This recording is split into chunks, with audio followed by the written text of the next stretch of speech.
Good morning from Gujarat Ahmedabad. ಇನ್ನು ಇಲ್ಲೇ ಇದ್ದೀನಿ, ಇಲ್ಲಿಂದ ಹೊರಡ್ತಾ ಇದ್ದೀನಿ. ಹೊರಗಡೆ ಹೋಗಿ ಮಾತಾಡೋಣ, ತುಂಬ ನಾಯ್ಸ್ ಇರುತ್ತೆ. ಸೊ ಇಲ್ಲಿಂದ ರ್ಯಾಪಿಡೋ ಬುಕ್ ಮಾಡ್ಕೊಂಡು ಹೋಗೋಣ, ಇಲ್ಲಾಂದರೆ ಅಹಮದಾಬಾದಲ್ಲಿ ಲೋಕಲ್ ರಿಕ್ಷಾದವರು ಕೂಡ ಇದ್ದಾರೆ. ಸೊ ಅವ್ರು ಎಷ್ಟು ಹೇಳ್ತಾರೆ, ರ್ಯಾಪಿಡೋ ಎಷ್ಟು ಹೇಳುತ್ತೆ ಕಂಪೇರ್ ಮಾಡೋಣ. ಆಮೇಲೆ ಮತ್ತೆ ನಾವು ಸೀದಾ ಹೈವೇಗೆ ಹೋಗೋಣ, ಅಲ್ಲಿಂದ ನಮ್ಮ ಕಾರ್ಯಕ್ರಮ ಶುರು ಮಾಡೋಣ. डिस्काउंट दीजिए, हमारे को कौन डिस्काउंट देगा हमको? करेक्ट, वो भी ठीक है.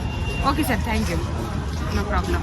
तो ಚಲೋ, ಇವಾಗ ರ್ಯಾಪಿಡೋ ಬುಕ್ ಆಗಿದೆ. ಇಲ್ಲಿಂದ 80 ರುಪೀಸ್ ಆಗಿದೆ. ರಿಕ್ಷಾದವ್ರು ನನ್ನ ಹತ್ರ 180 ರುಪೀಸ್ ಕೇಳ್ತಾ ಇದ್ರು, 100 ರುಪೀಸ್ ಜಾಸ್ತಿ ಕೇಳ್ತಾ ಇದ್ರು. ಅದಕ್ಕೆ ಜಸ್ಟ್ ಕಂಪೇರ್ ಮಾಡಿದೆ. ರ್ಯಾಪಿಡೋದವರು ಕಡಿಮೆ ಹೇಳ್ತಾ ಇದ್ದಾರೆ ನೋಡಿ. ಅವ್ರ ಕಾಲ್ ಕೂಡ ಬಂತು. ಸರ್ SBI ATM ಏನಾ यहाँ पे? ನಮ್ಮ ಪಯಣ ಎಲ್ಲಿಗಂತ ಗೊತ್ತಾಯ್ತಾ? ಜೈಪುರಿಗೆ, ರಾಜಸ್ಥಾನ್ ಜೈಪುರ್. ಇವತ್ತು ಜೈಪುರ್ ನಾವು ತಲುಪಬೇಕು. ತಲುಪ್ತೀವ ಇಲ್ವಾ?